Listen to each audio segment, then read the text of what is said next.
Antes de que existieran las procesiones o los huevos de chocolate, existía el grito de libertad de un pueblo, un eco que atraviesa milenios y que resuena con una fuerza increíble hasta nuestros días.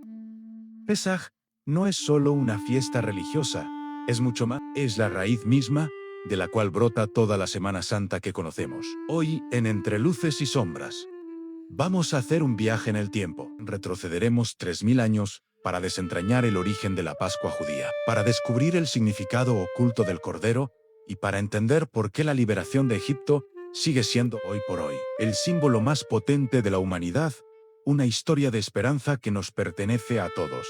Pesaj, en hebreo, significa pasar por encima o pasar de largo. La historia bíblica, como muchos la conocen, nos transporta a las 10 plagas que azotaron Egipto y a esa noche decisiva, la noche en que el ángel de la muerte pasó de largo por las casas de los hebreos, aquellas cuyas puertas estaban marcadas con la sangre de un cordero. Este acto divino protegió a los primogénitos israelitas y selló el destino del faraón, forzándolo a liberar al pueblo esclavizado. Pero más allá del relato simbólico y milagroso, que es fascinante por sí mismo, Pesaj celebra algo mucho más profundo, la ruptura de las cadenas, no solo las cadenas físicas, sino también las mentales.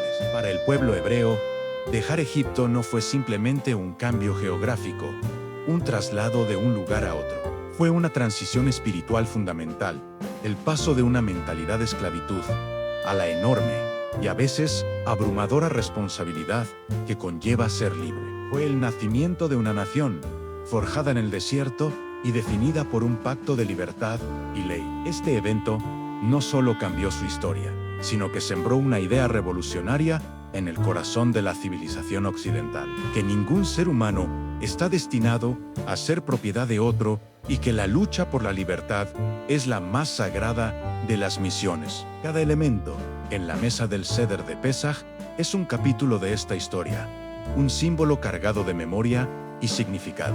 No es una simple cena, es un ritual pedagógico diseñado para transmitir la experiencia de la esclavitud y la alegría de la liberación de generación en generación.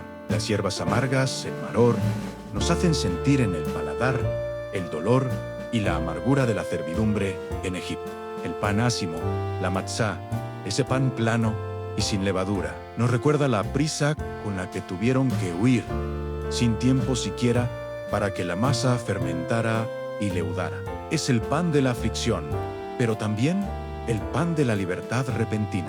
Y en el centro de todo, históricamente, se encontraba el Cordero Pascual, cuyo sacrificio fue la señal para la salvación.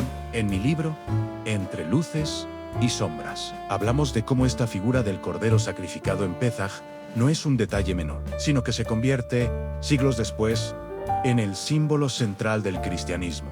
La conexión entre el Cordero de Pesaj, cuya sangre salva de la muerte, y Jesús, llamado el Cordero de Dios, que quita el pecado del mundo, es directa, profunda e innegable. Es un hilo teológico que une de manera indisoluble al judaísmo y al cristianismo. Y aquí llegamos a un punto crucial que a menudo se pasa por alto. No podemos entender la pasión de Jesús, no podemos comprender la Semana Santa sin entender que su última cena fue, en realidad, una cena de Pesaj, un Seder. En las representaciones artísticas, como la famosa Última Cena de Da Vinci, a menudo nos confunden con una mesa alta y sillas, pero la realidad histórica del siglo I era muy diferente.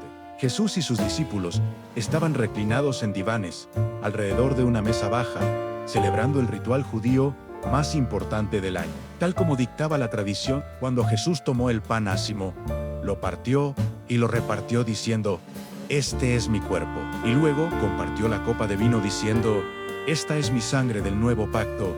No estaba inventando símbolos de la nada, estaba utilizando los símbolos milenarios de la liberación judía, los símbolos del Éxodo, para darles un nuevo significado, una nueva dimensión para sus seguidores. Sin el contexto de Pesaj, la Eucaristía cristiana pierde su raíz histórica y su profundo sentido original. Sin la historia del Éxodo, el mensaje cristiano de redención y salvación queda incompleto. Ambas tradiciones, aunque hoy separadas, beben de la misma fuente de libertad y esperanza. Pesaj, por lo tanto, nos enseña una lección universal y atemporal. La libertad no es un evento de un solo día. Es un proceso continuo, una lucha constante. Todos tenemos un Egipto interno del cual necesitamos escapar. Miedos, malos hábitos, ideas que nos limitan, cadenas invisibles que nos impiden ser quienes realmente estamos llamados a ser. La historia del Éxodo nos recuerda que siempre es posible cruzar nuestro propio mar rojo hacia una tierra prometida de más conciencia y plenitud. Si quieres profundizar en cómo estas antiguas raíces hebreas dieron forma no solo a la Semana Santa, sino también a la Navidad y a otras tradiciones fundamentales de nuestra cultura, te invito a visitar el enlace de la descripción. Prepárate, porque en nuestro próximo video haremos un análisis crítico que no te puedes perder. El juicio de Jesús, según el catedrático Antonio Piñero, ¿fue un proceso legal o una farsa teológica? Desmontaremos el relato paso a paso. Suscríbete y activa las notificaciones para que no te lo pierdas en Entre Luces y Sombras.